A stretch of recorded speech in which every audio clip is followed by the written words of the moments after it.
everybody's doing amazing. I'm hoping everybody's doing fantastic. I'm hoping everybody is in an amazing spirit. So, guys, this is day one of a brand new type of challenge that we're doing. So, I know we're used to doing the challenge where I'm breaking everything down in your credit report, going over the laws, breaking down the laws, all of that stuff, guys. Guess what? Times have changed. Times have changed. Hold on, my lashes keep just going into my eyes, and I swear to God, I have no clue why. Oh, Haiti, make me back co-host, please. Thank you very much. All right, and I don't know why it keeps going in there. But anyway, right? The times have changed. AI is here. And for those of you that's thinking AI is going to go somewhere, I hate to tell you that it's not. But what AI is going to assist with is the upcoming recession. And I'll talk more about that as we go into the week and what we can do. Well, I'm not a financial advisor. So let me get this out here. I'm not a financial advisor. I don't work for Goldman Sachs. I don't work for Lehman Brothers. I don't work for JP Morgan and Chase. I don't work for none of them. This is just a dude from Jamaica that loves consumer law, loves economics, and therefore these are my thoughts. We got the right to speak free. Take it with a grain of salt. Go see your tax professional, your asset manager, your fund manager, or your financial advisor. Okay? I'm not nobody's financial advisor. I'm just telling you what I think. I'm going to show you some stuff that kind of indicates that we are in a recession already. It's just not been announced that we are, and what are the possibilities that I'm going to take to make sure that I do not miss this sale that's coming up with it's kind of the biggest sale that has ever happened. It's about to happen right now. We were in the beginning of it, but yeah, I'll share some of my opinion. And remember, these opinions are my opinions and mine alone. All right, I'm not giving nobody no advice here. All right, so this is our brain picker session. All right, it's a brain picker session, and in the brain picker session, we ask questions. You can bring reports. You can ask me questions. I give strategies. We can build letters. There's a lot that can happen in the brain picker session that cannot happen inside of the lesson, which starts from 8 o'clock. Brain picker, we can do whatever we want. We can do karaoke. It doesn't even matter. But once 8 o'clock hits, we are in straight lesson mode. All right. So house rules. Moderator is here. Moderator is the beautiful boss lady HP. And you raise your hands. There's a button. It's at the bottom of your screen. It says raise hand, or you'll see reactions. You're either going to see raise hand or reactions. And you hit that button, it's going to put you in a lineup. It's a first come, first serve. And once you hit that button and you're in the queue, Boss Lady will call on you and you can ask your questions. Now, we only have 1 hour. In this case, we have 54 minutes.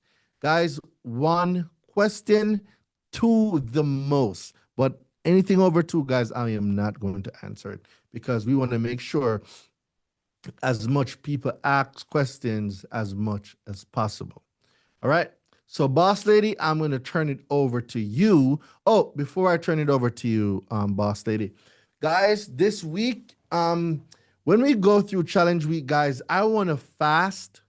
I want to use Challenge Week as a fasting period. So, I want to do a 12 and 12. All right.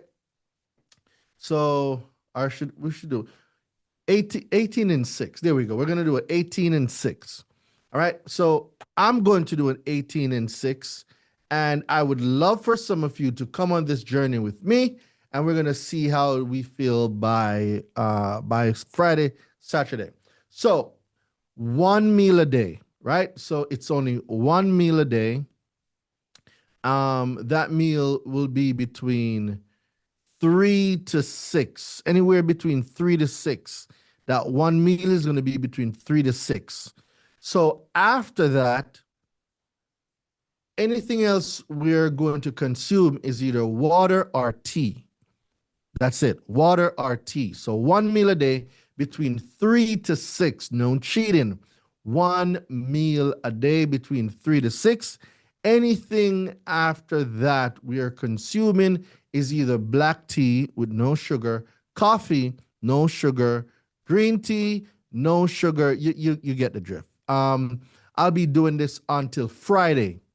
And I would love for some of you to come on this journey with me. You don't have to, but for those of you who will, we'll use like the first 10 minutes of the call each day just to, talk about what's going on, how you're feeling, and stuff like that. All right. So, whoever wants to take this journey with me, it's going to be amazing. I think I ate around 3 o'clock.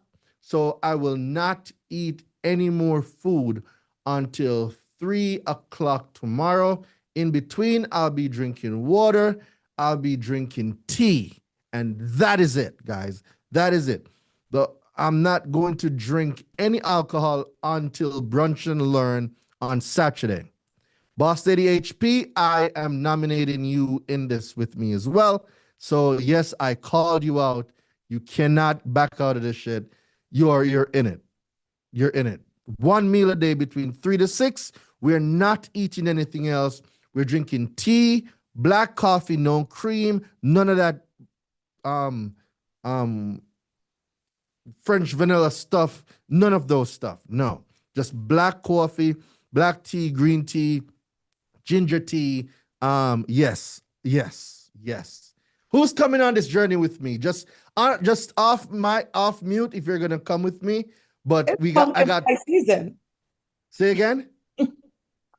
It's pumpkin spice season. And What you does take that even mean? I have no idea what does that mean. pumpkin spice is a latte flavor for fall. You And can do that next week, not this week. Yeah. oh, cheers to my last pumpkin spice latte.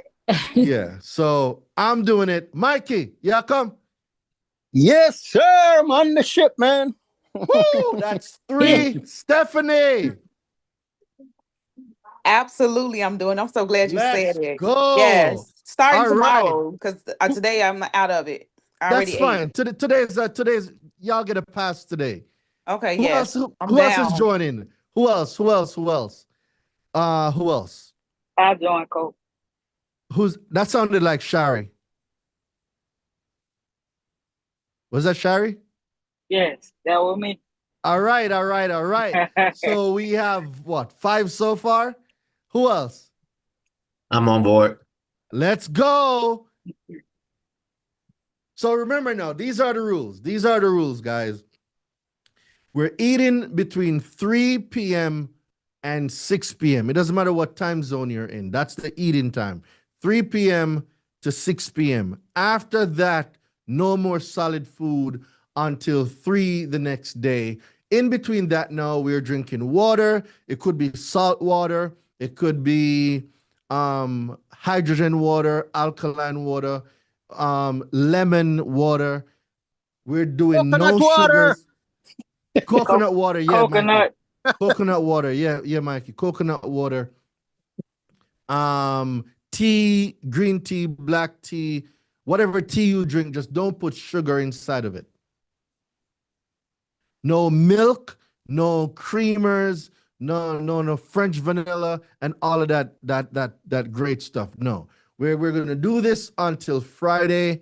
I need to lose some weight, and I would like for you guys to hold me accountable. This is one of my journeys. We did it the last time, and guys, I was amazing. So I'm back. I need my accountability partners. I'm good with a lot of things, but I do need accountability partners. All right, boss lady, over to you.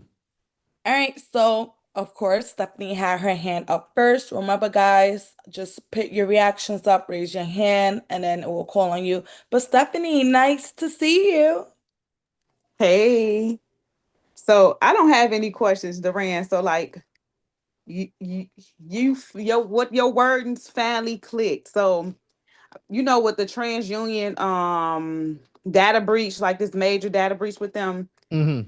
I made a video on TikTok and I made a video on TikTok and I did a call to action for people to drop data breach or some or dispute letter. Mm-hmm. They went crazy on it. So I was gonna give them the dispute letter for free. And so when nobody like really like responded back. So I did another video and like funneled them to what a dispute letter at.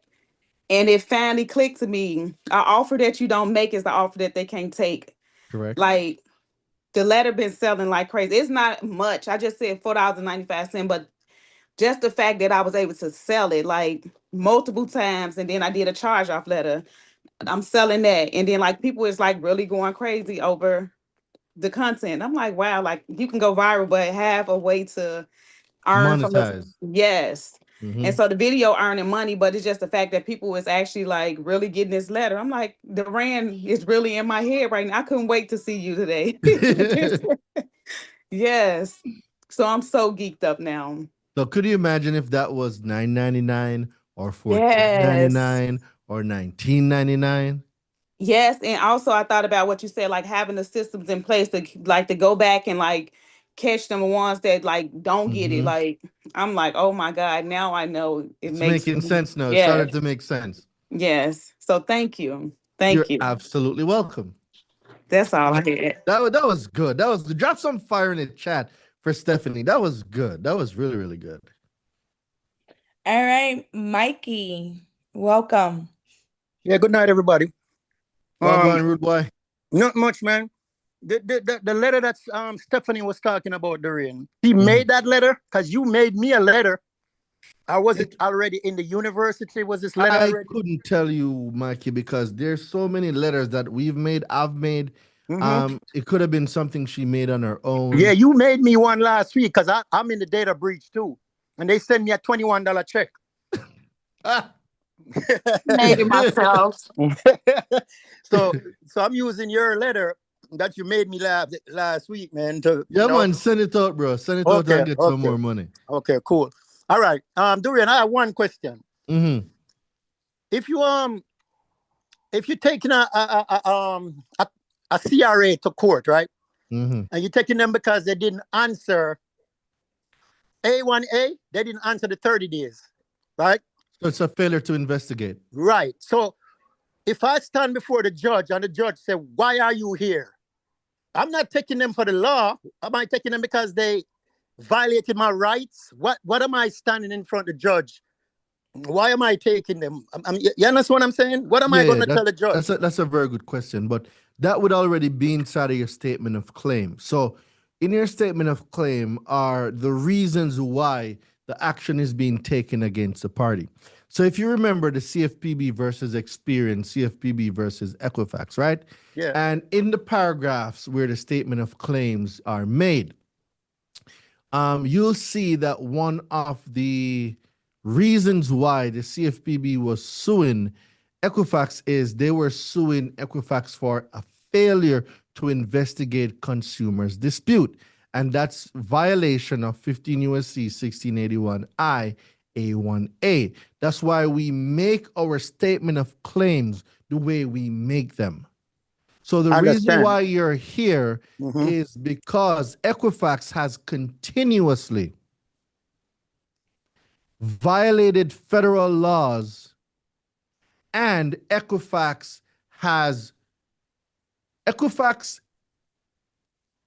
believes they're above the law, because if they didn't believe the law applied to them, they would have responded in the time allotted that the law gave them. First dispute, Equifax is required to respond in 30 days. Your Honor, they did not.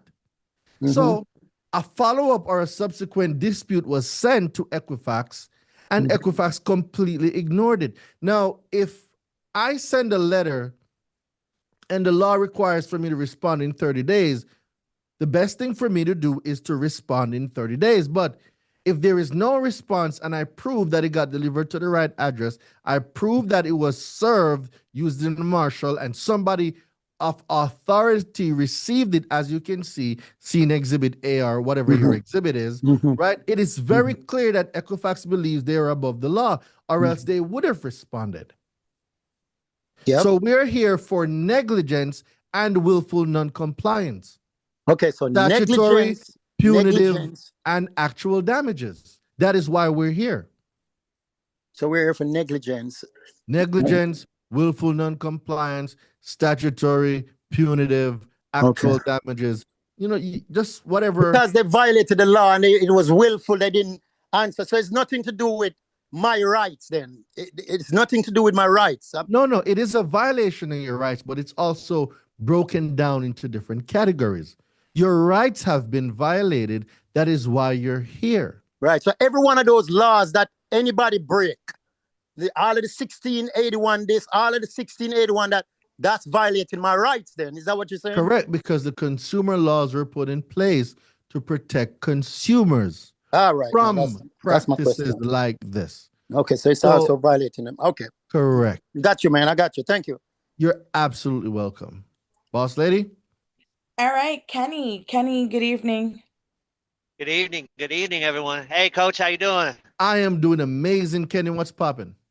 Oh man, I had to get on here and tell you. So I was like, Durain is going to be excited about this one when we get back to connoisseur class because I got a big, juicy lawsuit, with my client. He had I told you about this the other day. He had an issue with Finger Hut.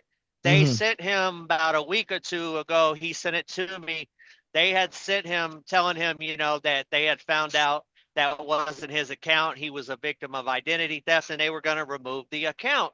So like 2 days ago, he got another letter back from them when he was looking at his credit and it said that they have put the account back on there. So I'm like, oh, okay. So he's a victim of identity theft. And you still went ahead and put the count back on there. So when I tell Durain about this, Do you have the previous what did they send it in a letter that they know that the account was a he victim? sent me like what he did. He sent me like a screenshot, like a picture of it on his credit where it said that the account had been put back on there. No, before that. When they say that we know you're a victim of identity theft, that one. Oh, yeah. They had sent it to him in writing. Oh, that's easy. That's an easy one. That's an easy win. Yeah. What state is the client in? He's in the same one. He's in Philadelphia, in Pennsylvania. He's in Philly. Yeah, Yes, sir. that's an easy win. Small claims, if my memory serves me right, 12,000. it's 12,000. Yeah, that's an Yes, sir. easy win, bro. Well, he already has the lawsuit for the unauthorized inquiry that he's dealing with. This is another separate lawsuit, and then he's Correct. got an This issue. is identity theft. I would take this one bigger because you have more evidence. I would go to civil with this one. Oh, you would go to civil. Okay. Yeah, and probably close out on a $50,000 check for this one. Ooh, that sounds Because saucy, Coach. everything is there. All right. Let's walk through. Let's do a walkthrough. Your client sent in a dispute, right? Yes, sir. I sent in one for him. All right. Send in a dispute. The dispute is to identify that whatever the account was from an alleged identity theft, as per 15 USC 1681 C2, right? The account has been well, identified. it was actually for late payments, but when they sent the letter back, they realized that that wasn't him. So they said they realized after they did an investigation that it was identity theft. It wasn't him. It was somebody else. All right, perfect. So let's start over. So a request for a late payment removal was done. And upon investigation, they found out that the account didn't even belong to that person. It came from identity theft, right? The law says any account that comes from identity theft must be blocked within 4 business days, right? So boom. Yes, sir. Did you guys also dispute the account with Experian, TransUnion, Equifax? We did. Okay. Now, being that Fingerhut stated that it came from identity theft, did you dispute it as identity theft with TransUnion, Equifax, Experian? We have not done that as of yet because this just happened recently. So, Mhm. this is new. This was recent correspondence Okay, that so this is happened. new information. Okay. Yes, sir. What I would do, I'm not telling you to do it, but what I would do, I would immediately dispute this account as identity theft with TransUnion Equifax Experian, and I would use that letter from Fingerhut as an attachment to support my identity theft claim. Now, what am I looking for here? Make sure you have the identity theft affidavit from identitytheft.gov. Make sure you have it, and you send Yes, in the sir. identity theft letter and all the requirements. What do I want happen? Now, remember, knowing how they respond, you're able to be 3 or 4 steps ahead, correct? That's correct. And based on the training that I've given you guys, you know how to position yourself 3 to 4 steps ahead now, right? That's right. All right. So if you send in all that information, you know that all that information is supposed to be blocked in what? 4 4 days days. 4 days. of receipt, correct? That's correct. So we're sending our dispute with what? Green return receipt, certified mail. Yes? Absolutely. Absolutely. All right. That's the first trap. We're sending that out because we know once they receive it, they have how many days to block it? 4 days. 4 days. What happens if it does not get blocked in 4 days? It has to be removed. I mean, it has to be deleted. Not necessarily. If it does not get removed, if it does not get blocked in 4 days, you have an identity theft lawsuit. Yeah. Follow me here. Remember, we are playing chess. We're playing chess. All right. So that's the first scenario that we know that could happen. So what do we need to do? Position ourselves to take that win if that win comes. Second scenario, you send it, but you're sending it certified mail, green return receipt. That means whenever it gets delivered, you will know. So what happens now if 4 days pass and they do not? Yes, you have a lawsuit. But then we also have 30 days, right? Hold on one second. In a class right now, I'm going to have to call you back. All right. So what's happening now is I could have sworn I turned this phone off. Give me 2 seconds, guys. Let me make sure that I get this thing disconnected. Okay, cool. So the next scenario now is that, okay, the 30-day investigation period passed. But am I really concerned now with a 30-day investigation period when it should have been blocked in 3 or 4 days, in 4 days? Absolutely not. So on the 5th or 6th day, bro, I'm making my way down to small claims. I'm not waiting 30 days anymore because I don't have to. What do I have on me? I'm going to make the statement of claim. I have the dispute letter that I sent out. I have proof from the company themselves that this account came from as a result of identity theft. I also have the consumer laws that state that the information must be blocked within 4 business days of receiving this notice. So I have all the things I need for a successful lawsuit, right? If you want to take it a step further now, we talk about damages. In the damages section, well, I'm always in the mood for a new Mercedes-Benz. Always. I'm always. So now we're talking about actual damages, right? So now I go over to the willful non-compliance. I go over to Mercedes-Benz. I'm going to go test drive me a GLE 63S or a Barbarous Rocket 900, right? And of course, I'm going to apply for it. Boom, I got denied. Oh my God. Now we're talking about actual damages. We have case laws inside of Connoisseur that we can use to support actual damages. So now I'm not even going to small claims anymore. I'm going to go to civil. I can do a $50,000 or $100,000 lawsuit now because now I have all the pieces that I need to support this lawsuit. Make sense? Wow, that's amazing. You took it to the next level there, coach.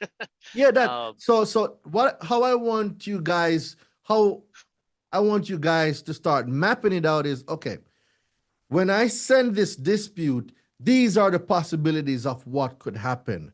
If this happened, this is what I do. If this happens, this is what I do. That's why when it comes to that response, that's why we don't need to pass 3 rounds. We don't need to go beyond 3 rounds of dispute. It makes no sense. Knowing what we know now, we only need 3 rounds maximum. We do not need no fourth, fifth, sixth round. Makes no sense with the information and the knowledge we possess now. I did have one other question, coach. If I have time, I don't know if you have Yeah, time. yeah. Yeah, go ahead. We have time. I don't see a lot of hands up. Okay, So so we get to play if tennis. Go if ahead. you remember, this is my same client that he already has. Um, we discussed this in the connoisseur. I showed you my statement of claim for him. He has Mhm. a lawsuit. It's going to be against Window Nation LLC. Well, he went to the court, um, and I'm thinking that maybe small claims might not be an option because when he went to the court, he did everything and got it scanned into the computer, but the clerk checked arbitration. So I'm thinking that maybe this company only, how sometime they have the arbitration clause in their terms and Mhm. agreement, and he might not be able to do small claims. But I need to like get more familiar with the arbitration side of it. So I'm really Mhm. trying to, just get in that back office because I'm not as familiar with the process of arbitration as I am with the small claims. Obviously, I've been studying that really hard, but Mhm. I was trying to see if there's, what I should do, or if you could give me any advice, like as far as, um, Okay. So who's initiating the lawsuit? Who's the plaintiff? well, it's my client and it's against Window Nation LLC and Wyatt and Gunning. Okay, all right. So if you're the plaintiff, right? I think I would without. So yeah, Hmm. if you're the plaintiff, it kind of doesn't matter as long as you're within jurisdiction of the venue. And what I mean by that is you can go to small claims, yes. You could go to Okay. arbitration, yes. Either one is fine, right? But if the defendant doesn't have an issue with small claims court, by all means go to small claims because it's faster. No, we definitely want to do small claims. I just wasn't sure because like I said, the clerk, she checked that. And I didn't know if that was a mistake or he had to go to arbitration. Maybe they had it in their clause, that they, Even if it's in the clause, it doesn't matter unless someone makes it an issue. okay. Okay. That's what I You see what needed to I'm know saying? because Just I like, told him, I okay, said, I don't know why she did that, but let me explain to you. Midland Portfolio, LV&V, Jefferson, they file thousands of lawsuits per day, right? hmm. All of these credit card debts that they buy have arbitrate 9 times out of 10, there's an arbitration clause in each one of them. Do you think they're going to spend money to go to arbitration unless a consumer opts to go to arbitration? Absolutely not. And I don't want to go to arbitration because I know they're going to drag it out. I'd rather just go to small claims and get it over with. That's the exact point that I'm making to you. Yeah. So arbitration will only become an issue if they make it an issue. But guess why they're not going to make it an issue, bro? They're the ones who's going to have to pay for it. Yeah, that's true. That is true. You're You right. see, you Mhm. see, you see what I'm saying? Yes, So do yes, you sir. really think they're going to make a bigger problem for themselves where they probably don't have to pay a small claim fee and to go to arbitration where they could actually lose, but then they have to pay now a three to maybe $5,000 arbitration fee? Do you think they want to spend an extra 5 grand to change a venue that they don't have to change? They're not going to do it. No, definitely not. It's not beneficial to them. So It is I, not. I, I would say not. No. But the last thing I had to say, Dwayne, I know you'd be proud of me, man. I've been going hard. I know you're telling us to always put out content.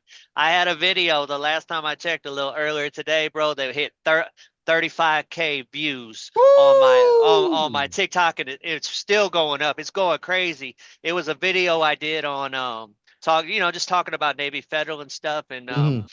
and it just took off, and it just keeps going, man. I was like, I never thought I'd see a video that had 35K on it, man.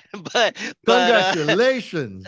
yeah, thank you, Coach. I had to tell you about it because I was impressed, man. I was like, I didn't see it coming, but it did. It really It went did. crazy. It's gonna come when you least expect it. Keep putting out content and make sure that your call to actions are good. And this is how you make money in this business, brother. Absolutely. Thank you, Coach. I Yep, appreciate you. you're absolutely welcome. All right, all right. Mikey, you got your hand up again? Yes, yes, Okay. yes. Yeah, Dorian. This is about the debt collector that I'm suing, right? Mhm. They okay, so let me refresh a little bit. Let me do it fast too. Okay, so remember they send me documents from somebody else. I asked for the validation. Um, they didn't validate the debt, right? I Mhm. complained to the CFPB. They respond to the CFPB with somebody else's information, right? Mhm. So now they wrote me a letter today. Somehow they wrote the CFPB and took off the letter that they wrote me, but I got a copy of it. Mhm. All right. So now they wrote to them saying, Conserve receive your complaint via the CFPB web portal and blah, blah, blah. The sufficient response from Conserve to your request for validation documentation, and you indicated that your cease and desist request was not honored. Please accept Conserve apology. Oh. And now it's gone. The letter with the information that they send me Hmm. with the dude stuff, they took it off of the CFPB. So they gave you a formal apology.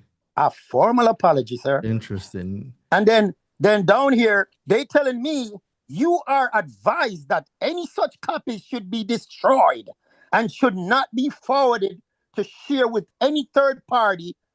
Likewise, the contents. So they're telling me to, No, no, no. We're to not doing destroy the that. document.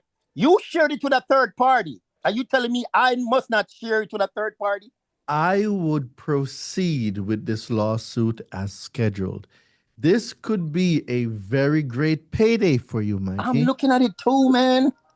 This could be an absolute great payday for you. Do And not guess be what? deceived by their trickery. This is Proceed crazy. as planned. They As a matter of threatening me. fact, don't even go to small claims anymore I because already that's filed 10 it, grand. Dorian. I already filed it in small claim. Can You I can move it from always small move. claim? You can move the venue. Yeah, you Oh, can okay, cool. do an amendment. So if you amend the amount, then that takes it out of small claims and go to civil. So you would do an amendment as to the claim amount, right? Mhm. Based upon revision, 10,000 is not sufficient. So you are seeking a higher amount. Therefore, you have to move it from small claims to Okay. civil. Go for like a 50,000 or something. Yeah, man. This is And then now crazy. you can settle at around 30 or 25 or something. Okay. All right. All right. That makes sense, man.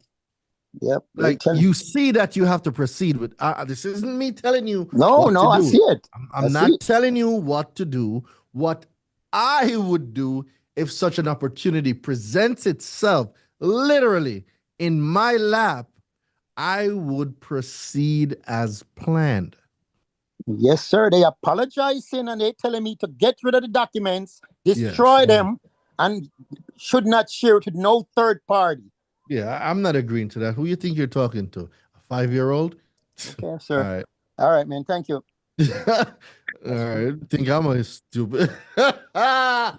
Woo! All right, Mikey. All right, man. That was good. Thank you. That was a good laugh. Yeah, that's crazy. Thank you, man. Yeah. Yep. Go get your money, bro. Oh, April said go get your money too. Yes. Yes. All right. Terry Jordan Adams. Yes, can you Terry, hear me okay? TJA. Yes, that is me. How are you? Mhm. I am amazing. How are you? Outstanding. And I am new to the community. This is my first Let's rodeo with you. go. Let's Woo-hoo! go. Let's go. Drop some fire in the chat for Terry. Let's go. I've been watching you and I've been waiting to get on board, so I'm very excited and thank you for having the challenge. And thanks for everybody else and your input because, I always have questions. My brand is called Sued by the Debt Collector. And I like what it. Keep I going. do is I help consumers that have been sued by debt collectors. I help them respond to their lawsuits so that they don't get default judgments. Mm-hmm. What I do is I consider myself a compliance auditor. So this is right Mm. in line with what you do. Mm-hmm. My background is in accounting and a bunch of other stuff, but I've created a program and I teach them how to audit their lawsuits so that they can respond appropriately. Mm-hmm. What I've experienced is that myself and my clients, attorneys, don't want to help you respond to the lawsuit. They only want to help you settle or file bankruptcy. They don't want to help you fight the lawsuit. One of the things that I'm finding is common is that judges are kind of giving professional courtesy to other lawyers when people are representing themselves. And so, what I teach my clients is how to front load all of the claims and all of the issues and all of the violations right up front. So that way, the LVMV, portfolio recovery, Midland funding, all the rest of those guys, then they end up negotiating. They don't want to negotiate much, but what they try to do is they will um, drop the case really quickly, clear the credit report so that there's no record of anything, and then they'll dismiss it. I'm here in California, okay? Okay. And so in California, they can dismiss it without prejudice for basically, it says for any of the reasons, but the judges give them some leniency. So I guess my question is, in regards to like small claims versus civil, because I deal with civil and my Mm-hmm. clients, they've been getting their cases dismissed based on my teachings in the course that I developed. Mm-hmm. Um, in small claims, they're not really dealing with the option to have a jury, correct? Not necessarily. So in small claims, it's kind of the judge says or gives you the yes or no. You could make, well, I don't know about Cali, but you could request jury. Now, let's say that a claim is not going the way you wanted, or you believe that this particular judge is offering professional courtesy, because guess what? Before judges become judge, most of them were They're attorneys. lawyers, yeah. Yeah. So, hey, buddy, So if that's the case, and if we're talking about only to defend and not to pursue, responding to a statement of claim is kind of just responding to what somebody else already said, right?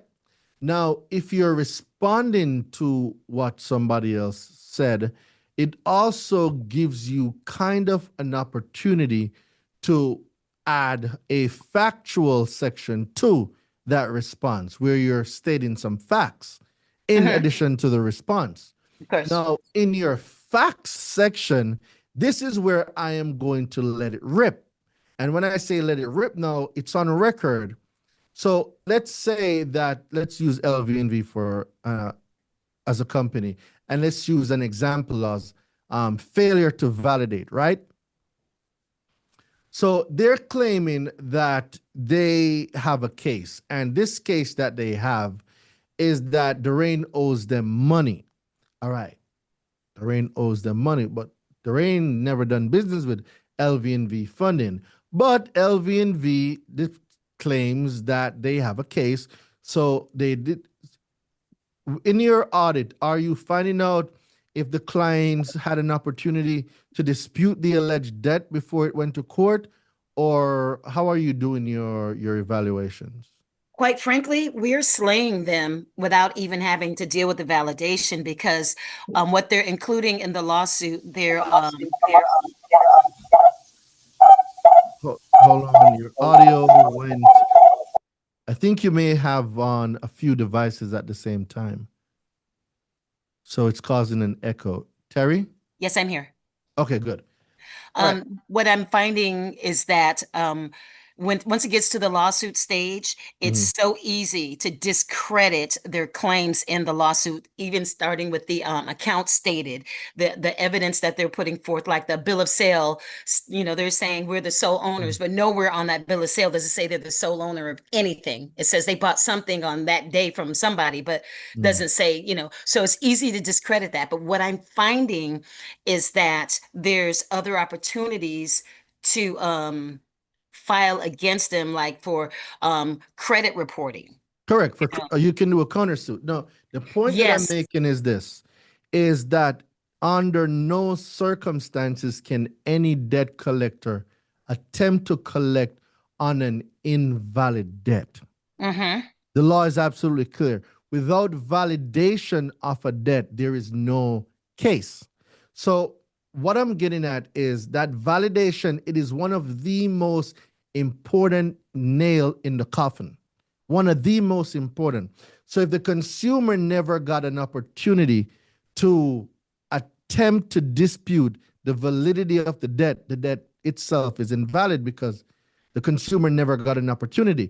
If the consumer never got an opportunity, then no, we're talking about bias. We're talking about deceptive tactics. We're talking about unjust enrichment, and the list goes on and on and on. If we're talking now the details of it, well, is what they're attempting to collect, does it even meet the definition of what an account is?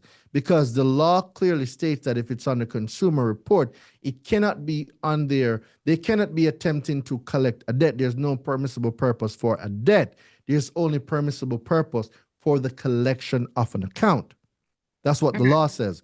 So with the collection of an account, well, does the debt meet the definition of what an account is, as defined by the FCRA, as defined by the Electronic Fund Transfer Act? So these are now different things that you can use now to build your whole case and do a countersuit. And 9 times out of 10, this will involve negotiation. They'll settle with you outside of court because they do not want this type of information available.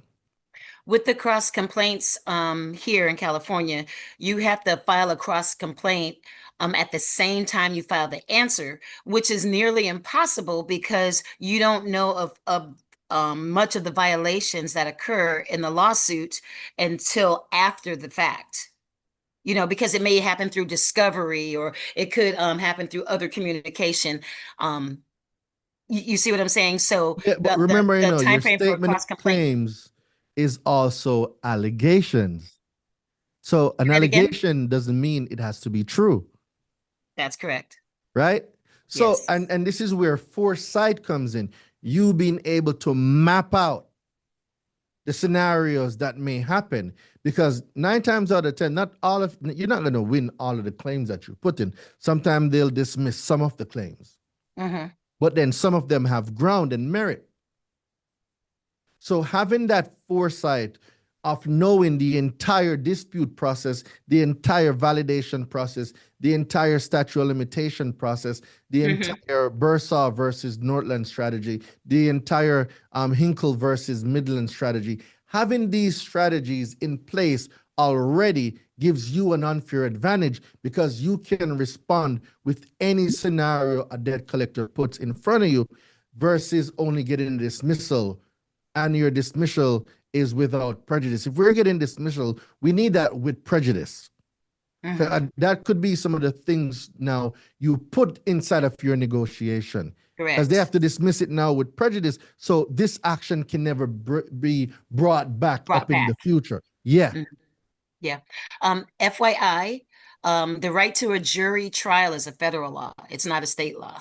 It's not a state. So you're saying even if you go to civil with them, you still can't request a jury? 100%. Really? I can pull the codes. I have it if you want me to. No, that's fine. That's fine. Every state operates differently. So but it's federal law though.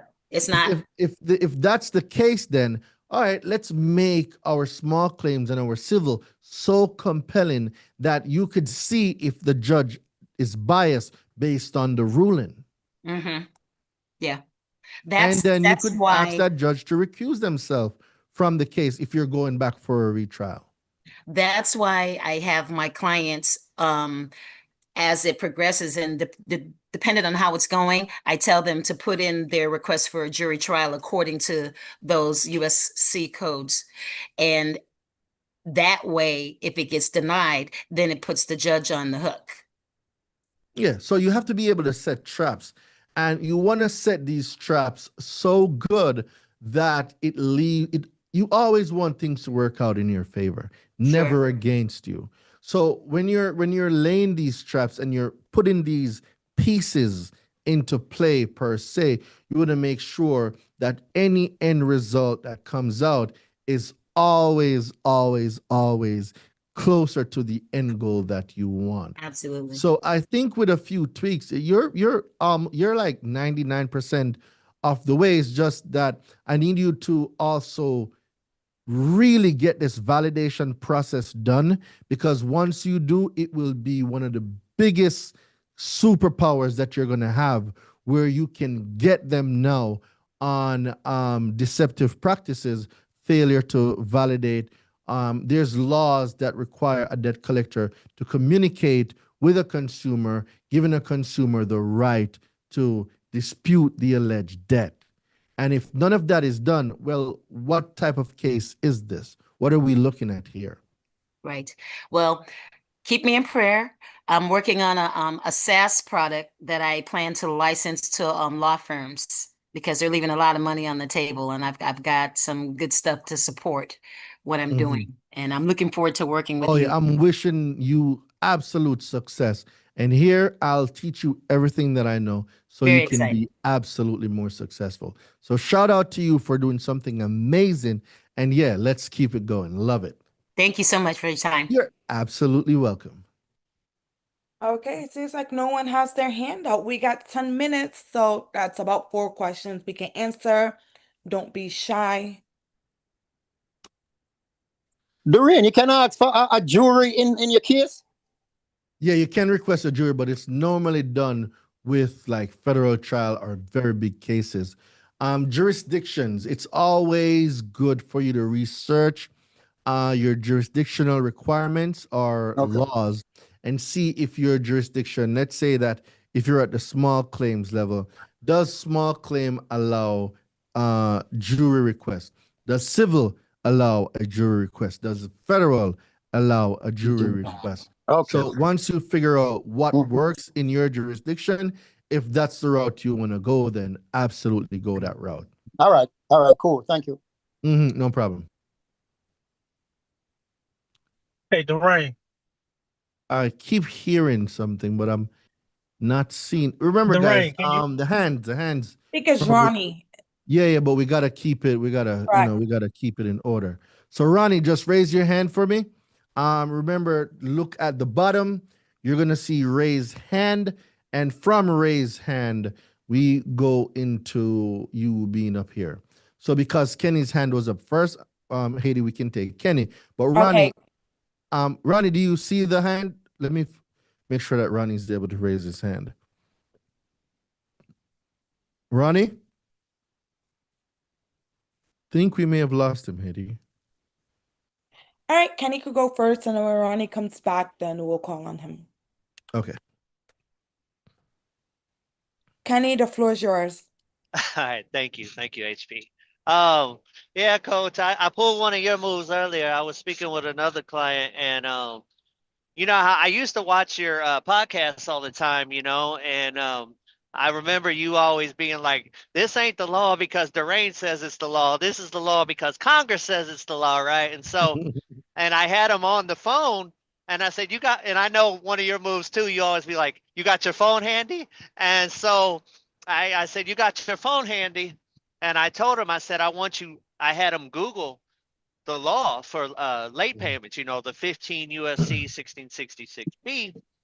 And I said, and I was driving down the highway, Coach. I wasn't even looking at my phone or nothing. And I said, I'm gonna give you. I said, I want you to know. I said that I really know this information because I study it. I said, I'm not even looking at this law. I'm driving down the highway, and I quoted it word for word to him, And I said I had him looking at it on Google while I was doing it. And he was like, wow. He's like, wow, you know your stuff, And But yeah, man, I'm just grateful, coach, to I just always want to give the utmost respect to you because people ask me all the time, they say, how do you know all these things? Because now I'm constantly speaking to clients every day, and I'm telling them, I said, look, I'm just doing exactly what my mentor taught me. I said, he's he likes to say that he's a nerd. He studies consumer laws and case laws all the time. And I said, that's all I do. I said, I'm driving my truck, I'm watching videos on credit and financial literacy. When I'm not, I'm studying the laws, I'm studying the case laws. And I said, but yeah, I said, man, I just do exactly what my coach tells me to do. And I said, anybody that I help, I'm going to teach you the same way that I was taught, so they get to learn in the process. And, it's just the whole experience, coach. I just want to say, it's been quite a blessing. I've learned so much since I've been here. I think it's going on 4 years now, coach. Yeah, we've been here. We've been here quite a long time. In the university. So, and And now I'm you in the can CL. track how much you've progressed over the year. And it goes back to anything, how you do anything is how you do everything, right? And practice makes permanent.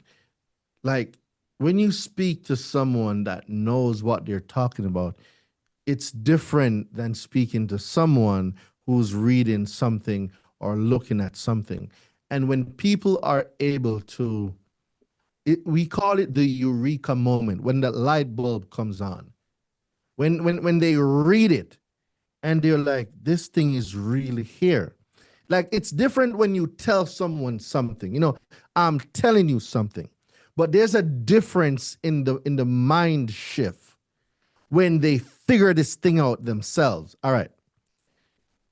Almost 2 to 3 years now, I've been telling Stephanie, not just Stephanie, the whole class, about how to sell online with digital products. I've been telling you all this forever. Like this girl, Cooking with Kaya. Y'all, most people should Cooking know with her, Coy, right? cooking up good credit with Coy. Remember that I gave Coy that strategy 1 year before Kaya came out? Yes, sir. Yes, sir. I I gave do. Coy that exact strategy 1 whole year before this girl Cooking with Kaya came out. Could you imagine if Coy was running that play? Oh man, she would have had all that business. She would have had it all. I'm just saying. So being able to deliver things and people get it. When people discover this thing on their own, you can't convince them otherwise. Like, ain't nobody in the world can tell Stephanie now that she cannot make money online. It's impossible. She has seen it for herself now.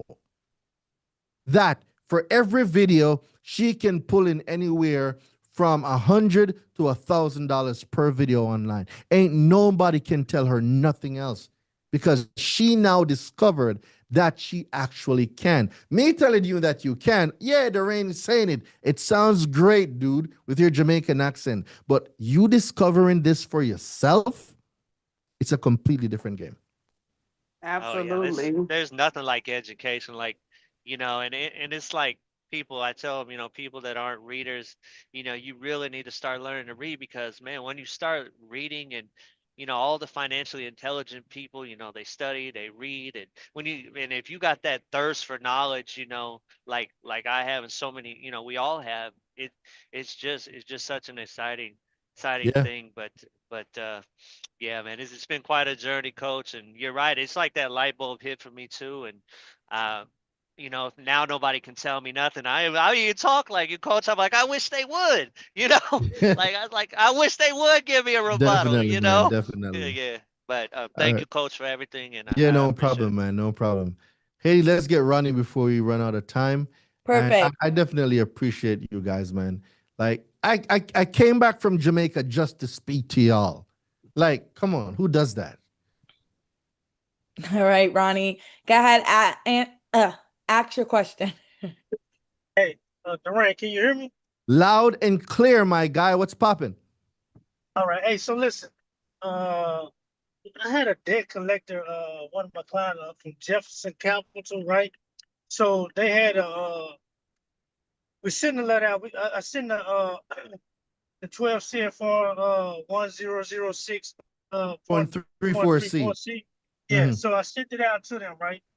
The original creditor was Region Finance, so they respond back saying that you no Who? longer Who's they? Who's they? Jefferson Capital, the debt Okay. collector. Yeah, they responded back saying you no longer owe Region Finance, you owe Jefferson Capital because we bought the debt. That was they responded Really? back. Yeah, that's what they responded back. Mm-hmm. All right. And you send the request for validation of debt to Regions Capital? Yes, send it to Region Capital and send it to both of them. Perfect. No, that's perfectly fine. All right. So you send it to both Jefferson and Regions, right? Yes, sir. All right. And Jefferson Capital responded to you stating that they own the debt, correct? Yes, sir. It's saying that you don't owe Region Finance nothing. You owe us because we purchased the debt. Okay. Did they send you a validation notice? No, sir. No, So they did not respond to your validation notice. no, they didn't. So they just said, hey, we own this debt, and that is all. Well, yeah, they're just saying that we purchased the debt from Regional Finance. That's exactly what they said. We bought All the right. debt from them. You It no seemed longer it seemed like only Mikey owe alone Region. got it. Yeah, I All right. got it, man. That's crazy. So Mikey alone caught it. Nobody else Oh caught no, it. I caught it. I was just waiting. So Mikey caught it. Win caught it. Who else got it? Who else I'll got tell you it? how I caught it. Go straight to the lawsuit. I Straight up and definitely report caught your it. information. I I got definitely it. caught it. Same thing. Terry, did you catch it? 100%. I put it in the I was chat. making a point because I wanted to Self-proclaiming see statement. if Terry caught it, but it seemed like everybody got it. All right, good. So do you know that it is illegal for any debt collector to collect on a debt that is invalid? So has it been more than 30 days since you Yeah, sent them the request for validation of debt? yes, sir. Yes. Is the account still on the credit report? Yes, sir. That's crazy, man. Straight to I wish lawsuit. mine was on the credit Yep, report. everything. Okay, so to qualify your question, you said, is it still on the credit report? Are you referring to the original debt that's been charged off, or are you talking about the the alleged collection debt that's itself. The purchased? collection itself. Okay. So, how consumer law works, ladies and gentlemen, is that debt collectors are restricted from accessing any consumer report without proper validation of a debt. Without proper validation and providing the validation information required by 12 CFR 1006.34C, the debt is invalid until validation information can be provided. So if it is still reporting on the consumer report after the 30-day validation period is up, which it is, well, guess what? During the validation period, a debt collector must cease all collection activities. Do you know that reporting any negative account to a consumer reporting agency from a debt collector is an attempt to collect on a debt? Well, that just violated the whole validation process. Therefore, not only are they attempting to collect unvalidated debt, they are reporting inaccurate and false information, and they fail to cease all collection activity while the validation process was going on. So you have a lot of claims in your favor. The question is, you could use a Hinkle versus Midland and completely win this case. Mm-hmm. This is a classic Hinkle versus Midland. Classic. Okay. Oh Okay, my yeah. God. Terry, you're in the right place, Terry. You're gonna love this group. Yeah, you're gonna love this group. Interesting. So, so if one of my clients filed bankruptcy and they have the debt collector is listed on their credit reports, and then it shows as it was discharged in bankruptcy. Now there's violations there. Yes, I have a strategy for that. There's a strategy inside of Forbidden AI. It's the newest program that I just created. I'll tell you guys more about it on Friday. This is the direction that the Connoisseur program is gonna go. We're going into Forbidden AI, guys, and there's a lot of stuff over there. So the question that you're asking me, the answer to your question is inside of Forbidden AI.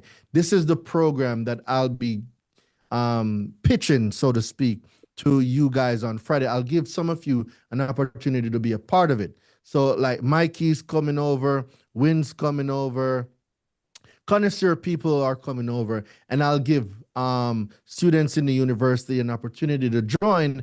And for new customers that's here for the first time, you'll also get an opportunity to join. The direction that we're going is the direction of consumer law, case laws, lawsuits, artificial intelligence. It's the most amazing thing I've ever discovered.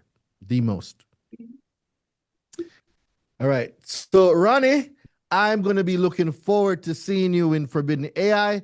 Dude, this is one of the most easiest case to win because what you described just now is the classic setup for a Hinkle versus. I even wrote a book on this. Like there's a book written on your answer, Ronnie. There's a whole book written on your answer, how to punch a debt collector in the throat and how to win from dispute to court. Like there's actually 2 books written on your strategy. This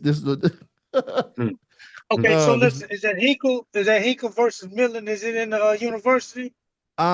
it's in no Connoisseur and Forbidden AI. This is outside of the Okay, university. I This got is you. I where got we're you. talking about court lawsuits, stuff like All right. that. This is outside the university. This is a Forbidden AI and a Connoisseur. Oh, this one's gonna be good.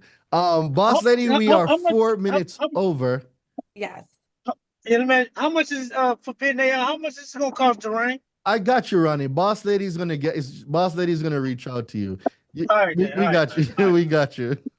I got you. All right then, man. All right. Yep, no problem. Yeah, we have books written on your strategy, man. It's a good one. It's yeah. Back to you, boss lady.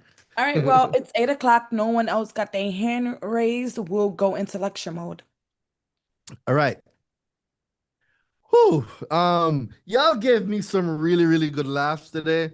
I've been in Jamaica working 18-hour days, man. Y'all just gave me my spunk back. I swear to God. Y'all just gave me my spunk back. All right. So while I set up, right? If you are going to take a quick break to the bathroom, I would recommend you do it now. If you're going to get water, I would recommend you get it now. Uh, while I get everything set up. Um, audio check, audio check, audio check. Boss lady, how do you hear me? You're good. Right, perfecto.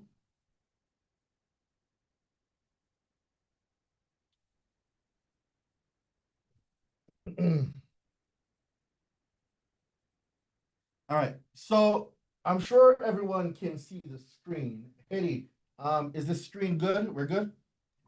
Yeah, we're good. Okay.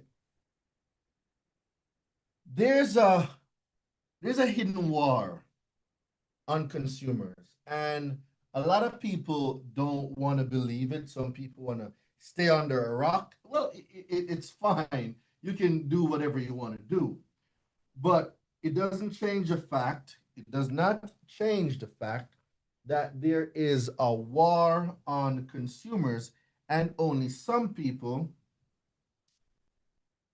is going to. There's only some people that's gonna get to the top. So I want to make sure before I start, I want to let you guys know who. Why is Gemini coming up on my stuff? Get off Gemini. right? And I want to make sure that we're clear who needs to be here, right? Oh, welcome general admission. Guys, could we welcome general admission, please?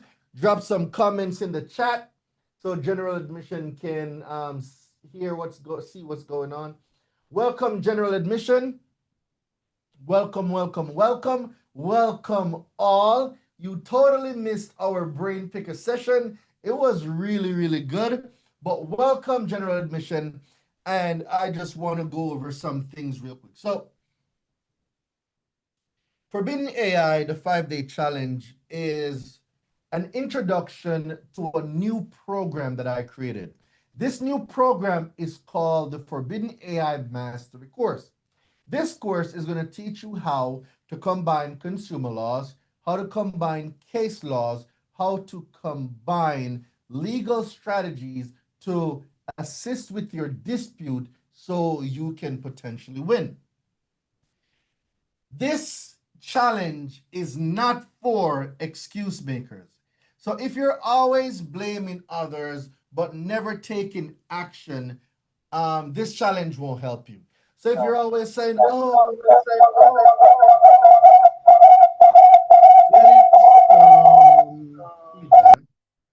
right? So if you're always saying, oh, it's always Experian's fault, it's TransUnion's fault, no one helped me with my credit. If you're here to play the victim game, this is not the place for you. I'm telling you, like you can sign off right now, we won't even miss you, right? We're not gonna miss you. If you're here to get rich quick, oh, I want to make a whole ton of money off of credit repair, this is not the place for you guys. Because if you think credit repair or consumer law is some type of overnight magic trick that's going to make you a millionaire by the time you wake up, this is not the place for you. People who won't follow directions. Guys, if you're not coachable, this is not the forum for you. I am a coach. I only seek to coach and direct coachable people. So if you refuse to follow a proven step-by-step system, AI or no AI, I can't save you, right? Those looking for cookie cutter templates, 609 letter, you're going to still file fake identity theft reports and human trafficking reports and stuff like that, guys. This is not the place for you, right? I'll do it later. The I'll do it later crowd, guys. If you're a part of the I'll do it later crowd, this is not the place for you. Procrastination is, if that's your habit, guys, you'll miss out on deadlines. You won't be tracking the stuff properly. And then you're going to say, oh, Darain, your program don't work. Yeah, it doesn't work because you're not following the things that you're supposed to do, right? People who want to stay in the victim mindset. You're comfortable being bullied by debt collectors. It's always somebody else's fault. I put you with the victim mentality people. Like this is not the place for you. It's just not, right? Those who don't believe in consumer law. For those of you that believe that there's some other system out there, you've been told by a Metro 2 guru that Metro 2 is the only way and factual dispute, and you don't think consumer law works because you're not a lawyer. It can't work for you. Just get off the call right now. It is not the place for you. It's just not. Like I'm just saving myself the headache. I'm 35 years old, guys. My BS radar is turned all the way up. I don't have the time to drag nobody across no finish line who don't want to learn. So we're getting these rules out of the way first before we start anything. All right? People who expect lawyers to save them. Guys, lawyers. These are a funny set of people. Be confident in yourself. That's all I'm going to say. Can they help you? Absolutely, yes. This isn't Darain saying don't use lawyers. I'm saying make sure you're educated too so you can speak the language so that people or lawyers don't take you for an idiot. All right? So you could spend thousands on an attorney instead of learning how to win yourself. And if it's not your lane, it's not your lane. Different folks, different strokes. I get it, right? credit repair software junkie, you're stuck on outdated platforms and you believe that a software is the only way to get stuff deleted. It's not. Using a software is a way. I own a software company too. We spent the last 2 years building. There's a lot of our clients, business owners that use the software. Guys, there's nothing wrong with the software, but there are other tools you can use in conjunction with the software to make your disputes more successful. The freebie hunters, these people, just moving from one free thing to another. If you're a freebie hunter and you're not going to invest any time, you don't have to spend any money with me. You don't. I'm not here for your money. So let's be very clear. I'm not here, let me look at you because, yeah. Not here for your money. I'm not. You don't have to spend a single dollar with me. You don't. Do not waste my time. Don't do it. Don't do it. Don't do it. Because you'll get all the information. You ask a whole bunch of questions, keep my entire time, waste my time, and then you don't take action because you're just running from free thing to free thing to free thing. Guys, if everything was free, then everybody would be taking action. When you pay attention. So if you're not here for your growth, for your development, for the betterment of your credit profile, for the betterment of your business, for the betterment of a strategy to move you from where you are, why you came here to where you want to be, when you leave us, it's not worth it. So if you're a freebie junkie that's just chasing the next high, this is just not the place for you. All right? It's just not. It is not. Right? Now, if you're any of these people here, well, you're in the right place. See, if you're tired of being ignored, oh, let me put it back on the screen. Here we go. If you're tired of being ignored, you've always sent dispute letters, paid for software, you hired a credit repair guru, and you still got the same skull crushing word verified, validated. Like, if that's been you, you're in the right place. I'm going to teach you how to fight back and win. If you've been harassed, debt collectors are notorious for harassing people. They are relentless. Like, they are relentless, guys, right? So if you've been harassed and you're sick and tired of being harassed, like the endless calls, the threatening letters, the embarrassment of being bullied by debt collectors, dragging you to court, if you're any of these people, you are in the right place. If you refuse to be powerless, if you're done waiting for a lawyer or a credit repair guru to come and save you, and you want to take control, you want the tools to learn the trade, it's time for you to build your own future, you are in the right place. You want the truth, you don't want band-aids. You know Metro 2 disputes and cookie cutter templates are games the CRA's already figured out, and you want to fight with laws, case laws, and AI precision, you are in the right place. If you're hungry for results, not excuses, you are in the right place. You just don't want to hope. You want deletions, dismissals, and victories. Real proof that your effort pays off. You are in the right place. If you're building something bigger, maybe it's a business, maybe it's generational wealth, maybe it's simply peace of mind, but you know good credit is foundation, you're in the right place. And I'm also going to show you guys why I think that a market crash is literally around the corner. It could be a few months out, to be exact, within the next 6 to 9 months. Like the market crashes, well, not market crash, the recession is, we're in it right now, but I'll show you guys later on why I actually think we're in a recession already.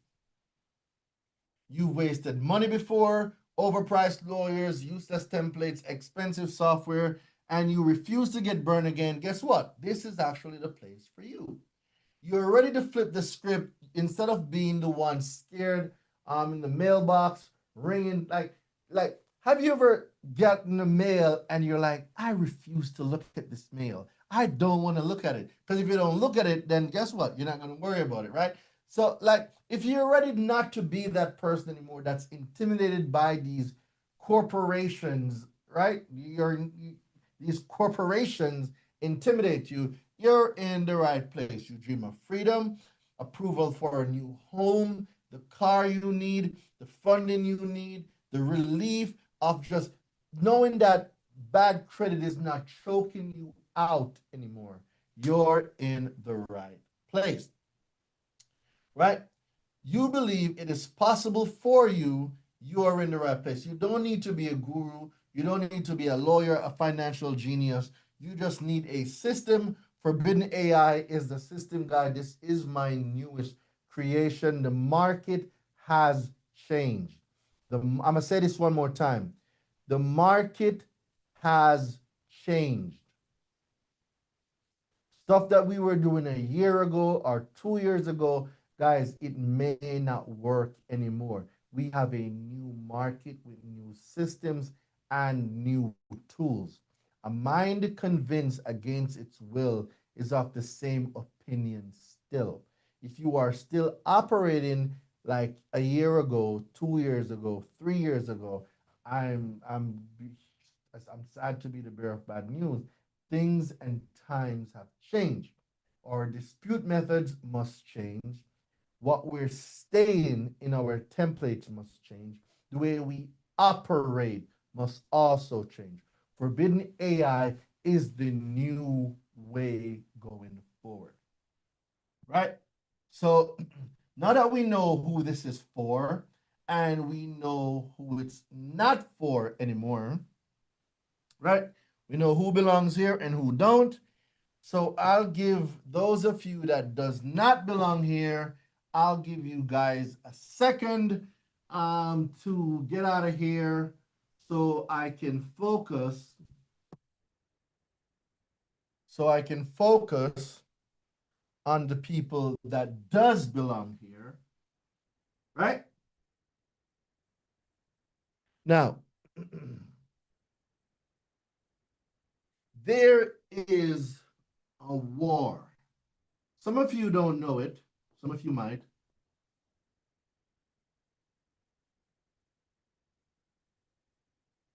There's a war. There's a war going on. There's a war, right? And the war is on information.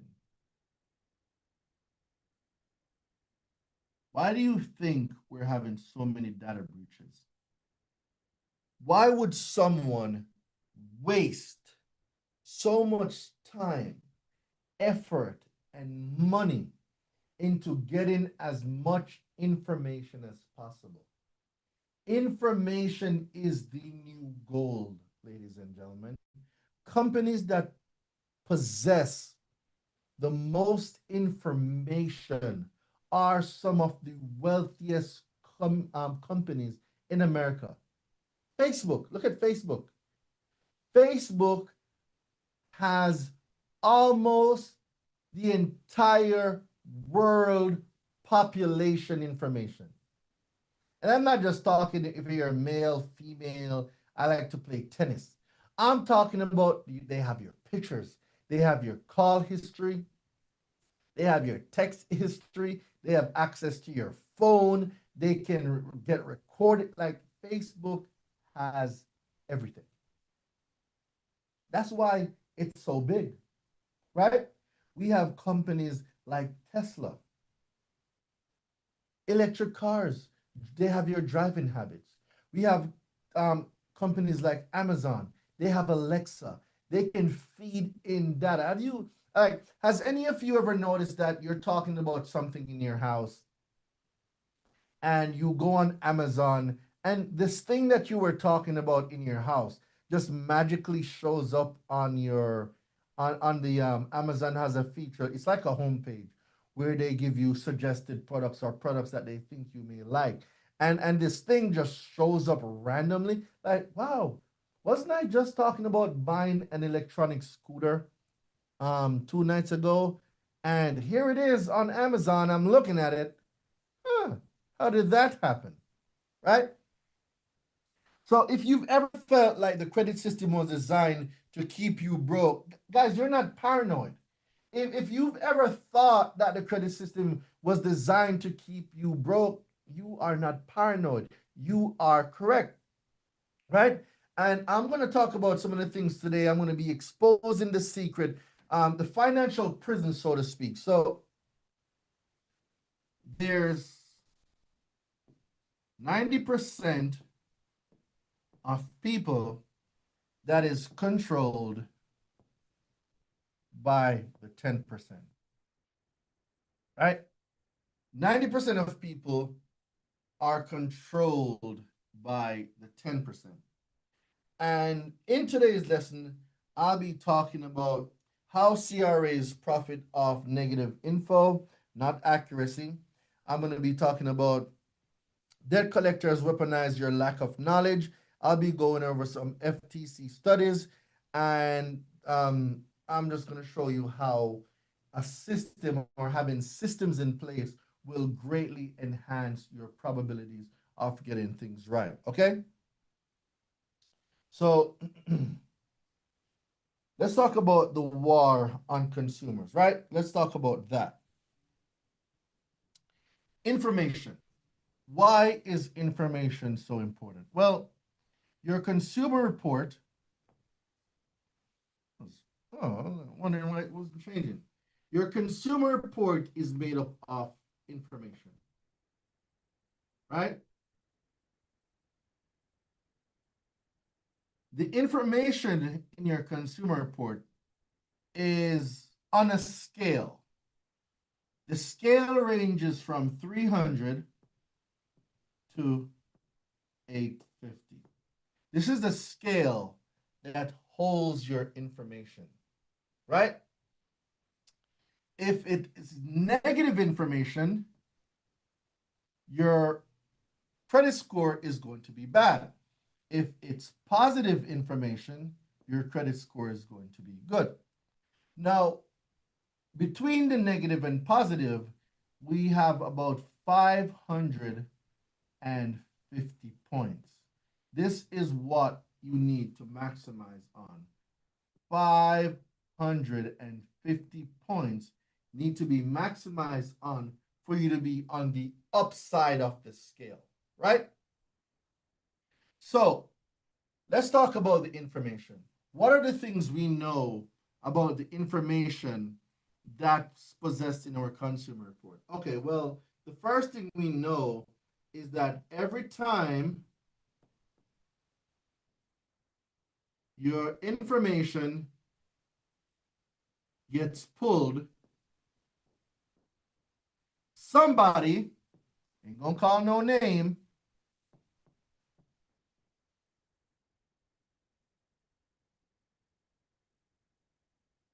somebody gets paid. Every time your information gets pulled, somebody is getting paid.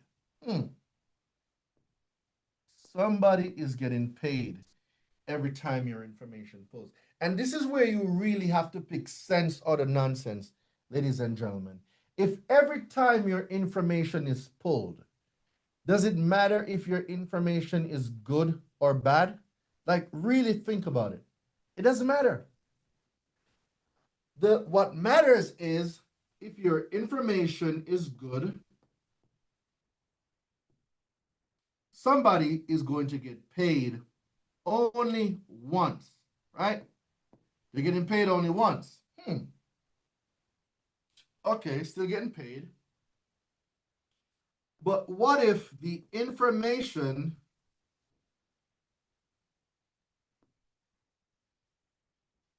what if, ladies and gentlemen, the information is bad?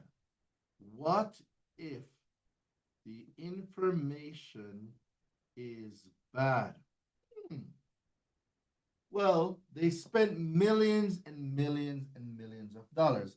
And they know when a consumer gets denied, that consumer is going to apply 3 to 5 more times.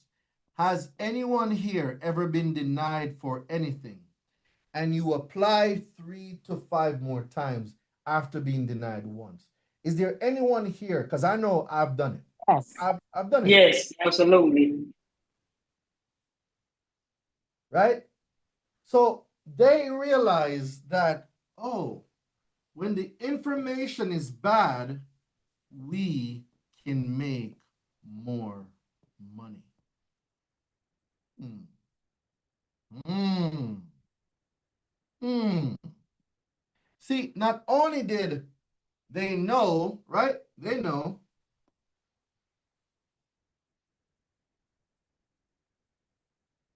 Not only did they know that they will make more money, their friends in the banking industry also realize that they can make more money too.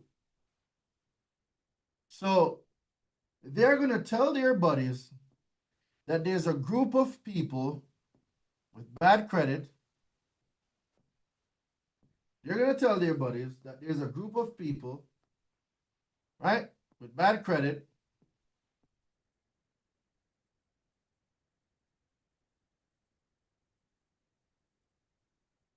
And you can put them in a subprime category. When you say they, you're referring to the credit reporting agencies. Ah, somebody's paying attention. So, right here, let me paint this picture a lot better for you. We have TransUnion, we have Equifax, we have Experian. They have friends at JP Morgan Chase. They have friends at Wells Fargo. They have friends at Bank of America.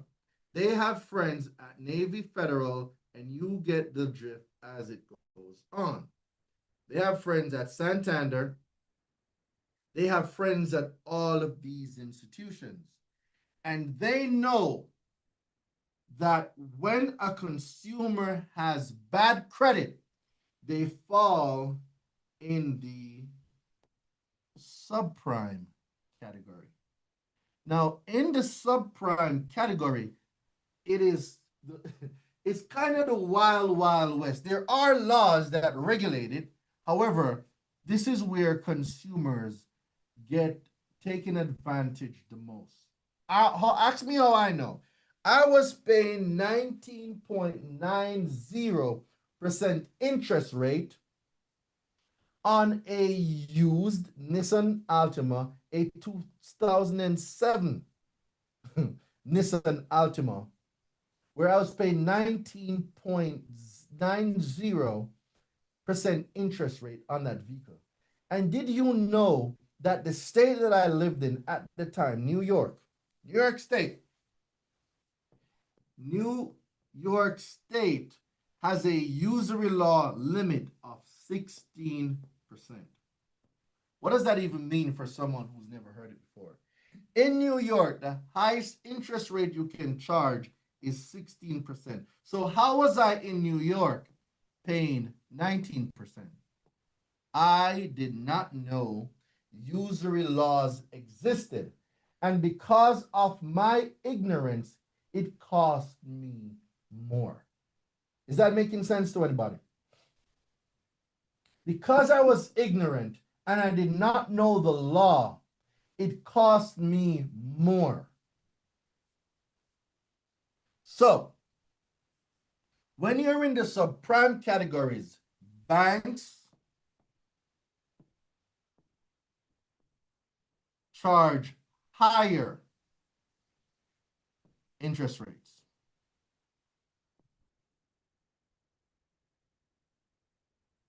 Guys, if two persons walk into a dealership, one has an 800 credit score. All right, so we have two people. Oh, what's going on with you today? Why don't you want to skip? What's going on? All right, two persons go into a dealership, right? Two persons go into a dealership. 800 credit score, 579 credit score. They both want a car, right? They both want a car, right? Both of them want a car. They want the exact same car. Both will be coming out paying a completely different price for the same car.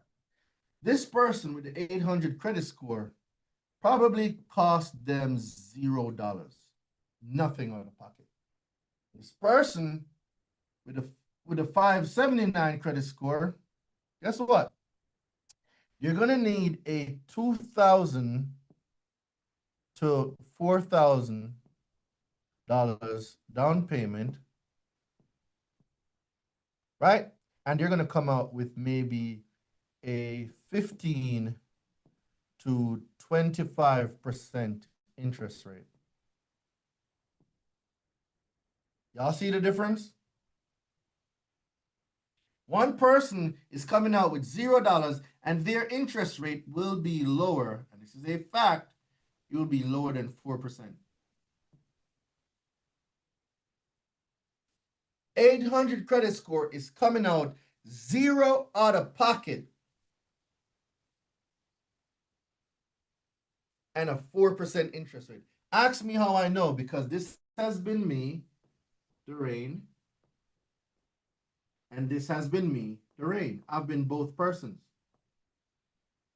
Guys, I've walked into dealership and put zero money down out of my pocket with a 4% interest rate, brand new car. And I've been the other person with a 579 credit score that had to find $4,000, and I came out with a 19.90% interest rate. I've been both persons. So this isn't something I'm telling you that somebody told me. I am telling you something that actually happened. The difference between the rain with an 800 and the rain with a 500 is information.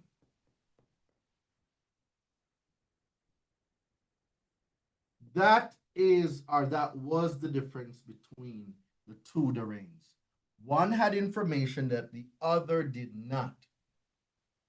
Information can save you thousands of dollars, ladies and gentlemen. The right information can save you thousands of dollars, while the wrong information can cost you thousands. So you have to decide which person you want to become, right? So while information, where were we? Yeah, categories, right? You get put inside of a subprime categories. Now, let me ask you a question. If you have good credit, right? You have good credit, and the banks only made money off of you one time, and the consumer reporting agencies only made money off of you one time, do you think you're their ideal client? They made money off of you one time. Do you think you're the ideal client you're looking for? The No, answer is no. no. Why would I Oh, want to get paid one time? How does that make sense? What type of business model is that? It's not a good one. How do I keep them coming back for more? So you see, if I make it very difficult for a consumer to dispute and correct the information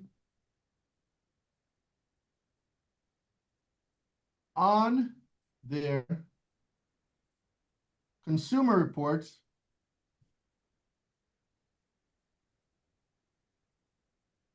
I might just find myself a golden goose strategy. Is there anyone on this call right now that believe that's what's happening? If I can make it very difficult for a consumer to correct the information on their consumer report, I have a golden goose strategy, because most of you don't understand the business model that the consumer reporting agencies and the banks have. Right? Double check your mic, some guys. I'm getting some feedback. Most of you don't understand, guys. Every single time, TransUnion, Equifax, Experian, every time someone pulls your credit report,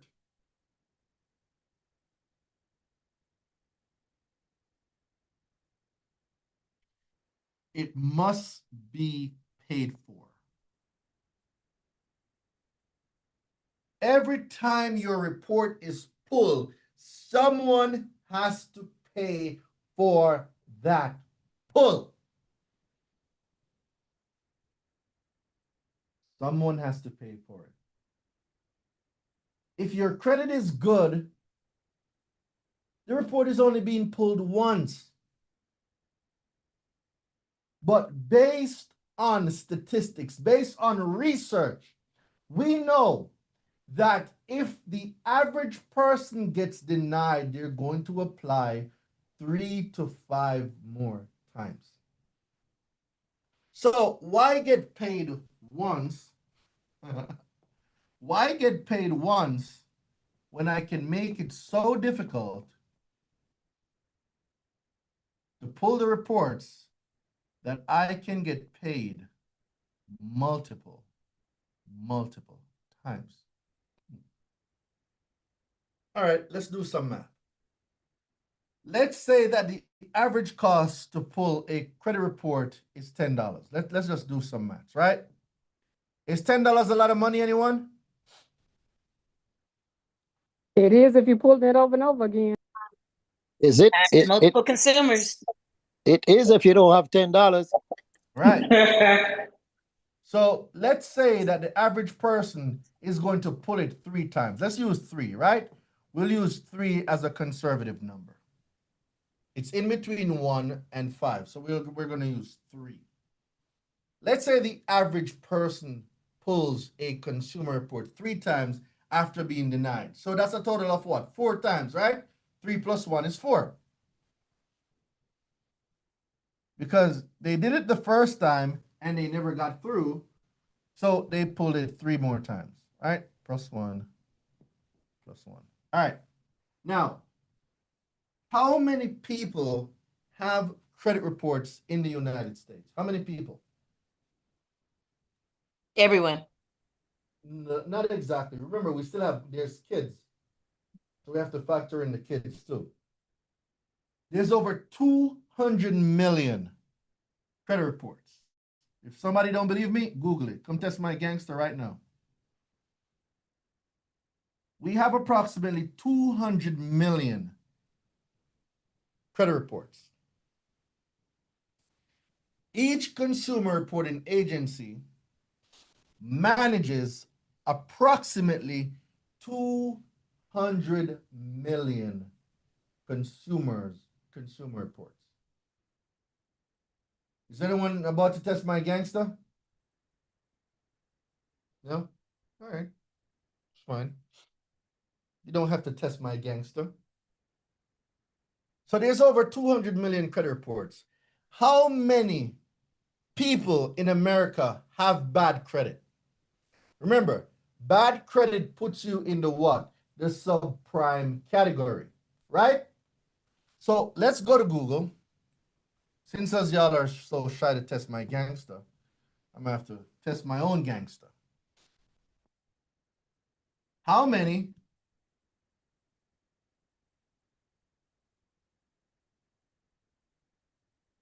people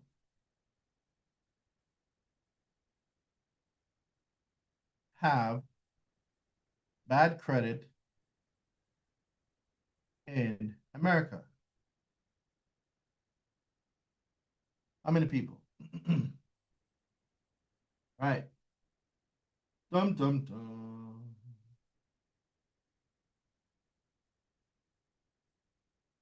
All right. AI says approximately 12% to 14% of Americans have poor credit, score below 580. According to recent data through precise number can vary reporting, right? So they're going to give us a breakdown. All right.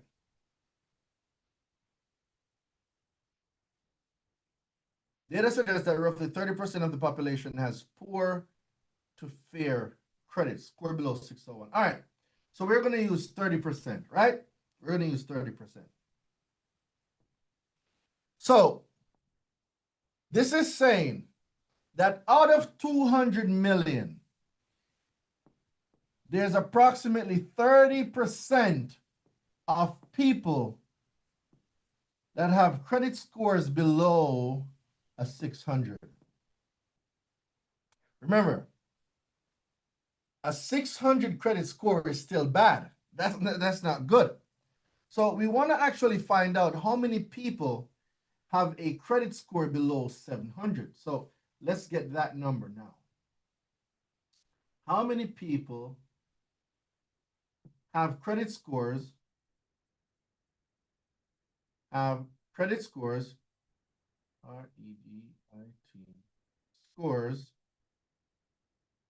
below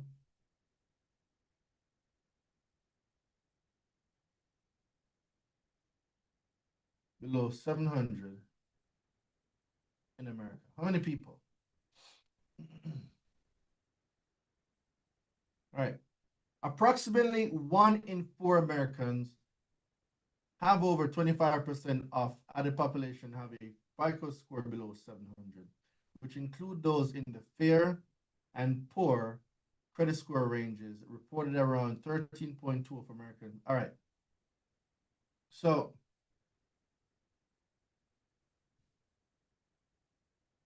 calculating the total, they're saying that it's around 30%. It's actually more than that, but we'll go with what the numbers are saying. So we'll go with the 30%. Can anyone do the math for me? What is 30% of 200 million? Is there anyone that can do the math for me? 30% of 60 200 million. million. How much? 60 million. 60 million.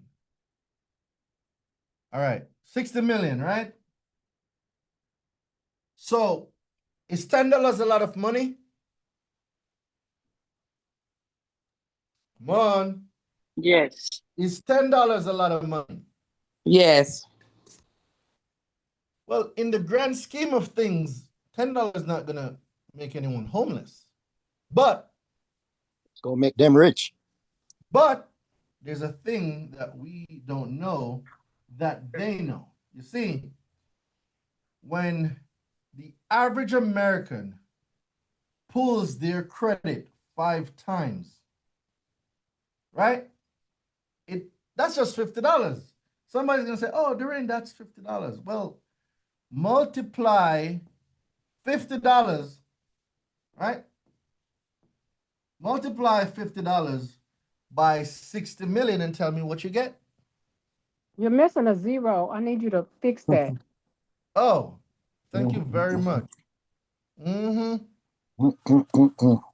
Multiply $50 by 60 million and tell me what that math says.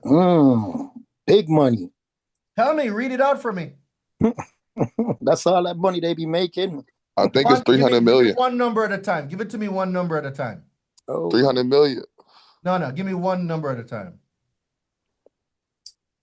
300, right?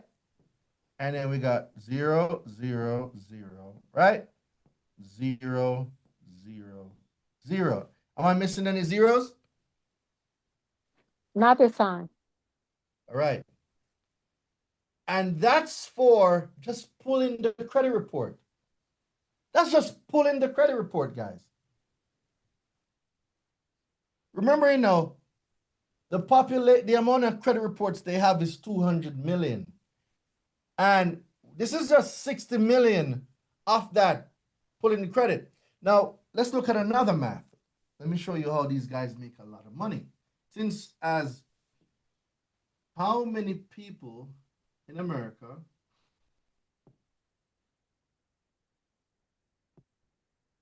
have errors? Now, having errors on your credit doesn't necessarily make you have bad credit, but how many people have errors on their credit report in America? How many people have errors on it? Now, approximately 20% of Americans, or one in 5 people, have an error on their reports. Guys, do you know that in 2024, reports found that 44% of consumers who checked their credit reports found at least one mistake? There was one mistake, so 44%, right? All right. Does anyone know the population of the US? Does anyone know what the population is? It's around 330 million. I thought it was more. I thought it was 360, but all right. It probably is a little more. We're going to go with 330 million, right? 330 million. Approximately 44% had errors on it. 44% of 300 million. So let me get a blank screen. So let me do it. So let's go again. 330 million, right? Multiplied by 44%. That's the amount of people that have errors. What's the number? How many people actually have errors on their credit? One number at a time. 142. 142. No, 145.2. 145. Okay. So 145, turn your phone sideways. 0, 0, 0, 0, 0, 0. Is that correct? Yeah, I had a 2 in there, but that's cool. Yeah. Oh, okay. So we had a 2 somewhere. Let's get it. Yeah, it's We need our numbers as accurate as possible. Right? This is the amount of people that have errors on their credit. Guys, if everybody on their credit, what do we know about holidays? What happens during holidays? Holidays show the most credit card usage at any given time, correct? Yes. So people are applying for credit cards, they're applying for loans, all sorts of things, right? So if 145 million people have errors on their credit, right? And they all go out to do something for their family, whether it's a renovation, new home, new car, whatever it is. It's Black Friday. Everybody wants money, right? And each of them is going to, well, the consumer is not the one that pays for the credit pull, just so you guys know. That's actually covered in your finance charge. So most of the time, the institution that's pulling, they're the ones paying. So let's say the $10, right? And that's being paid to TransUnion, Equifax, Experian. right? Experian Equifax, right? That's being paid. Multiply 10 by 145 million for me. I'm just showing you how at different points in time, how these agencies are making money. And I'm going to show you why they do not care if your information is correct. Like when you understand the math, ladies and gentlemen, you understand where all of this is coming from. It's not about you, it's about the money. Right. How much is 10 multiplied by 145 million? Well, Doreen, I learned math. All I got to do is add a zero. So if this is 30, all I got to do is add a zero here and then move the comma around. So I add a zero there, right? And now I'm going to move the comma. 1, 2, 3. So the comma is moved from here, and the comma now goes here, and then a 1, 2, 3, and then a new comma comes here. Is that correct? That should be right. Yes. Right? Can someone tell me what this number is, please? Okay, since you are shy, One let bit, Lorraine 1 with a high billion. school diploma break this number down for you. This is 1,452,000,000. And that's just for a Black Friday credit pull. What's around the corner? Thanksgiving. What's around the corner? Christmas. Then there's New Year. Then there's Valentine's Day. Then there's Easter. I wonder why there's so many holidays in America. Wink, wink. Okay, Doreen, you're getting ahead of yourself. So, who profits from this information? Guys, TransUnion, Equifax, Experian profit the most. Banks profit too, because for those who don't qualify under good credit, gets put into the subprime, because everybody's going to get something, subprime category. Subprime category means I can get a down payment, I can charge higher interest rates, right? And I also have a lien on the thing. So I'm going to take the down payments, higher interest rate, I have a lien on it, and guess what? They have cash flow. Cash flow is what? The payments that you make back. So what happens if you default here?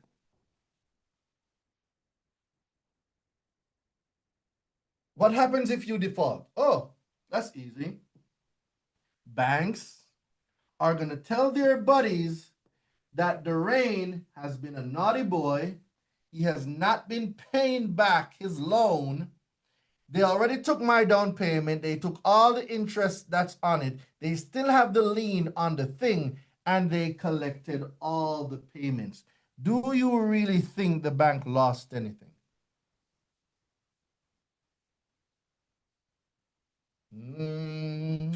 Not really.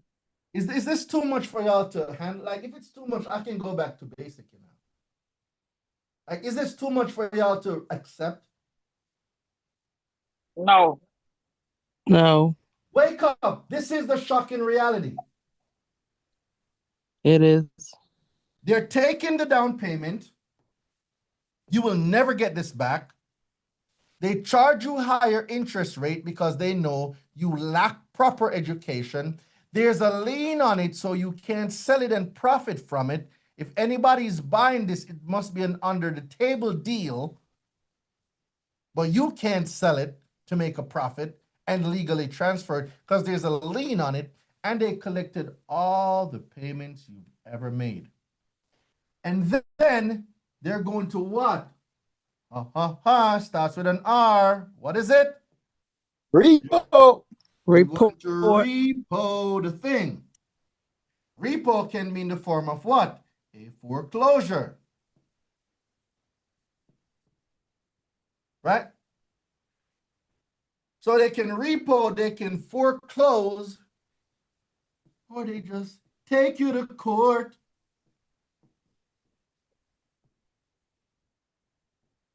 So how can the consumers defend themselves from such a giant spike like that? Do you hold on? Let me put this there in tablet now. Do you see the web that was made to trap the consumer? Like, let me give you guys some look. Look at the web. Look at the web. And this isn't even everything.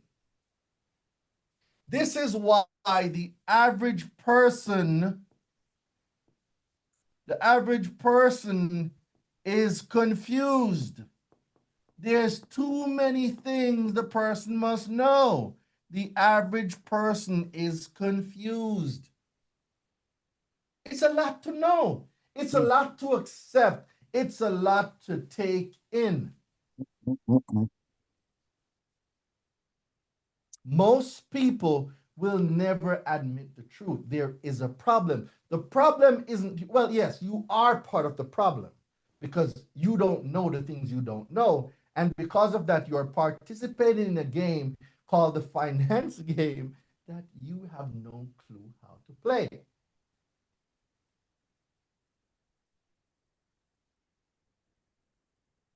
Lorraine, you're talking all this great stuff, but how does this great stuff come back to my credit report? That's an amazing question. Your credit report is what started all of this in the first place. If the information on your credit report is not accurate, you will forever be the victim of the game called finance. How do you make sure that your credit report is accurate? Well, the first thing you have to do, ladies and gentlemen, number one is pull your reports. That's the first thing you need to do. Pull your reports. The second thing you need to do, and guys, this is me giving you all your homework. So if you didn't notice, I'm giving you all your homework because we are just about at 9 o'clock and we're going to wrap day one up. And some of you are like, oh my God, the time went already. Yes, it did. The first thing you're going to do is you're going to pull your reports. The next thing you're going to do is you're going to look. Stop closing your eyes. Look. You need to look at what is inaccurate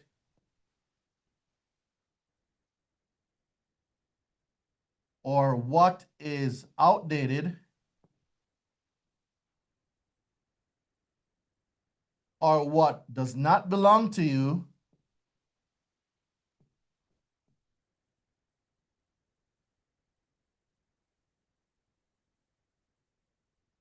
right? What information on your credit is inaccurate, what is outdated, what does not belong to you. You need to find that stuff. And number three, you need to highlight. You need to highlight it.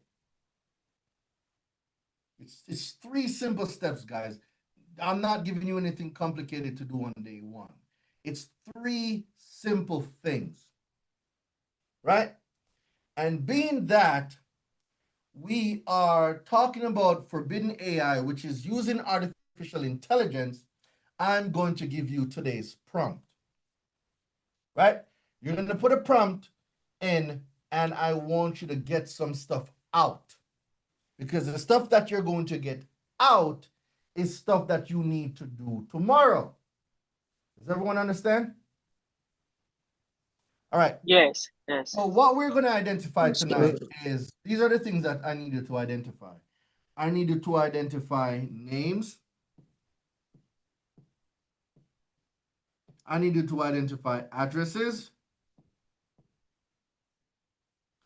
I need you to identify name, addresses.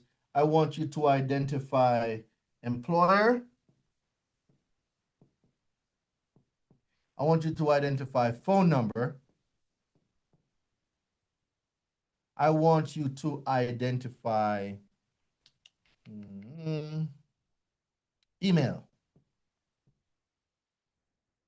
All right, email. There's no thing on email. E-M-A-I-L. Right, email. When you say outdated, what does that mean exactly? That's a very good question. Who asked that one? A very good question. Who asked that one? Terry. Terry. Now, would it be safe to say, Terry, that you do not live where you went to school? Would that be safe to say? Yes. All right. You probably live in a different state, right? Yes. All right. So if the address where you went to school is still on your credit report as your primary residence, would that be accurate information? Got it. Boop. Bingo. Thank you. Saw that light bulb went off? Yes. So that's called outdated information. Information isn't accurate anymore, right? Now, normally, I would give you guys a whole list of places to go and freeze and all types of stuff, but I'm not doing that anymore. Guys, we're in a new era. This is where I need you to pull your reports from. I need you to pull it. So you're going to go to annualcredit.com, right? Annualcreditreport.com. You're going to go to annualcreditreport.com. So you're going to go to annual credit report.com. And also what you're going to get here, you're going to get TransUnion, you're going to get Equifax, and you're going to get Experian. But I also need you to go to Nexus, this one here. Whew, this one here, ladies and gentlemen. The things you're going to see. So, annual credit report looks like this. So let's go here because there's a few fake sites and you might get trapped. Guys, annual creditreport.com, it has this thing on there. See, it looks like this. This is like, look for this symbol. Look for this symbol. There's a lot of companies on there that's telling you that you're gonna get your free credit report and you should put in your credit card information. That's not true. They're gonna charge you. You need to find the website that looks like this. It's called annualcreditreport.com. And when you click on it, it looks like this. This is the website that you must go. Okay? Right? So this is how the website looks. So make sure you go here. And then, as you can see, this is brought to you by who? The big three. What a coincidence, right? So the information you're getting here, guys, is coming straight from TransUnion, Equifax, Experian. The next place I want you to go is Lexus Nexus, right? Go to Lexus Nexus to access your credit report, right? So you go to Lexus Nexus, you go get your credit report. You can get it digitally, ladies and gentlemen, or you could get it in the mail. I would rather you get it digital for the purpose of what we are doing, right? And then now we're going to discuss tomorrow inside of our brain picker session, how do we use AI with this? So you guys on your own can go use AI and generate a letter. Go generate a letter using AI. Come on, everybody knows ChatGPT, guys. It's no secret. It's not a secret. Everybody knows about ChatGPT. We know about Grok. We know about Gemini. We know about Claude. Everybody knows. It's not a secret. So tonight, your homework is to generate your own letter to delete these things, right? And tomorrow, inside of Brain Picker, I am going to show you how your letter that you're going to generate will be completely different from mine. And one of the reasons, and I'm going to point out reasons why, and basically guide you guys in the right direction. Because, like I said, Forbidden AI, we're moving into a new era and we're integrating artificial intelligence in everything we do. So let me go over the homework. Let me just make sure that I have all the points, homework PDF. Let me make sure that I hit all the points. Let me see. All right, so day one. Let me make sure I hit all the points. Pull your credit report to annualcreditreport.com. Highlight all inaccurate personal information, old addresses, wrong employers, names, blah, blah, blah. Draft a personal information delete request using the AI prompt. Okay, great. So I touched all the points for the homework. Brilliant, Doreen. Absolutely brilliant. Ooh, let's go back here, right? So names, address, employer, phone number, email. You're going to get it from annualcreditreport.com. You get TransUnion, Equifax, Experian, and then you are going to go to LexisNexis's website to get your LexisNexis credit report. All right. So we covered all the points. Guys, we are in the information age. Let me look at y'all. We are in the information age. Information is very valuable. Information is the new gold. Information is the new gold. AI is the new .com. For those of you old enough, I was like 9 or 10 when it happened. Some of you may have heard about the .com crash back in the 2000. We're going to have a similar situation, but I'll go in that further down in the week. But just know that there's 3 things right now that's going to influence how rich we are going to get in the next few months to a year. And I'm telling you that if you're not in position, you will miss one of the biggest wealth grabs in history. The transfer is going to be massive because the drop is going to be massive. All right. So day one is completed. So why is there a war on consumers, ladies and gentlemen? There's a war on consumers because the companies that possess the data will be the most profitable, the most successful. Artificial intelligence requires what? What does AI requires, everyone? What does AI requires? Information. Prompts. Yeah, it requires prompts. Well, where do these prompts come from? The information that you what? Put inside of it. So if AI is a thing now, and TransUnion, Equifax, and Experian already knows about, they would knew about this and they had the technology a long time ago, right? And they could have used it to predict consumerism and consumer habits. What do you think they're going to do now that AI is now mainstream and they possess all your financial data? Do you understand that JP Morgan Chase and these big companies that need all your financial information are going to pay a premium to get it? Some people might say, well, Doreen, they just had a data breach.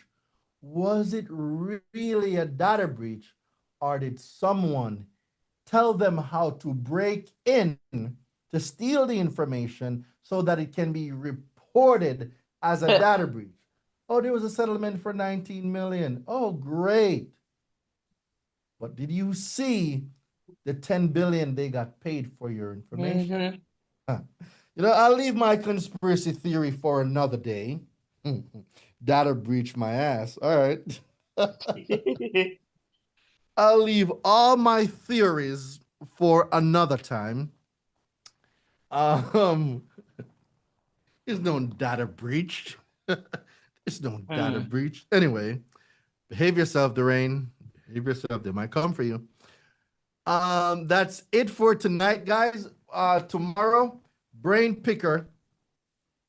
Brain Picker. We start at 6 tomorrow, Brain Picker. No, it's 7. We start at 7 tomorrow, Brain Picker. We're going to go into now the strategy. So remember your homework. Your homework is essential for our Brain Picker session tomorrow, because tomorrow now we're going to go into discussion as to why what you did and what I did was two completely different things. Okay? So I want you to bring your own dispute letter. Go make your dispute letter. I'm not going to tell you what to do.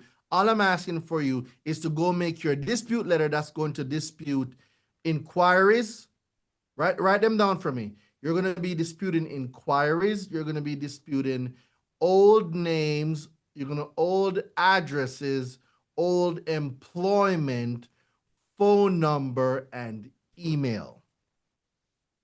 All right? So you're going to make your own letter. I'm going to make a letter, and we're going to, in class for the Brain Picker session tomorrow, we're going to compare both dispute letters, and I'm going to point out to you the reason why the way I do it is completely different and more effective than the way 95% of people do disputes out there. So tomorrow we get to compare dispute letters, and I'll go over the differences in the two and so forth and so forth. All right. So remember the homework. Guys, I cannot stress this enough. Do the homework because it's essential to what we are going to be doing in Brain Picker tomorrow. So Brain Picker tomorrow is not just going to be Q&A. It's an activity session because I need you guys to learn this stuff.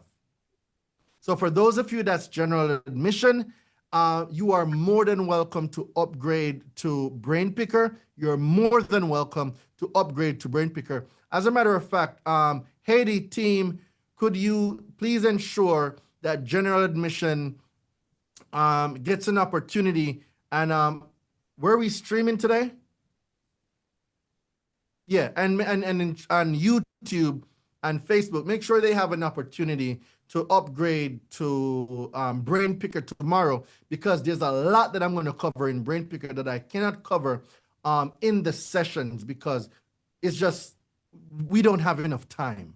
There's not enough time to teach you all of this in 5 days, guys. So I'm giving it to you the best that I can. So Brain Picker tomorrow is going to be more of a hands-on, more interactive session than it was today, because of what we're going to do based off the homework. So you're going to make your own dispute letter. Bring your own dispute letter. I'm going to bring my own dispute letter. We're going to compare, and then now we're going to go into Q&A discussion as to why my dispute letter. And I know for a fact my dispute letter will be completely different from yours. And I'll break it down to y'all on as to why it's important that you learn to do things the way that I teach it versus just taking something that's generic for everybody. All right? Yeah. Dorian, quick recap.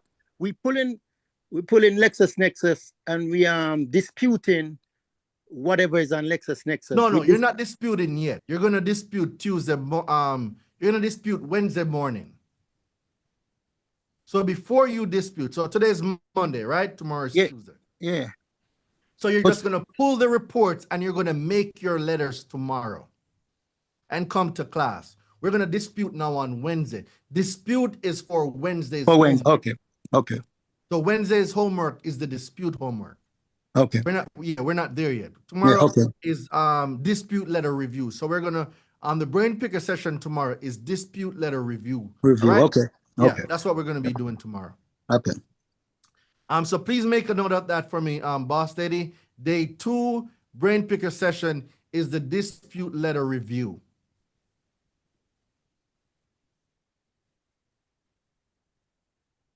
And that's it from your favorite consumer law expert and from your favorite island boy. Y'all know what time it is. I'm going to see y'all tomorrow. Do the homework. You do not want to miss tomorrow's Brain Picker session.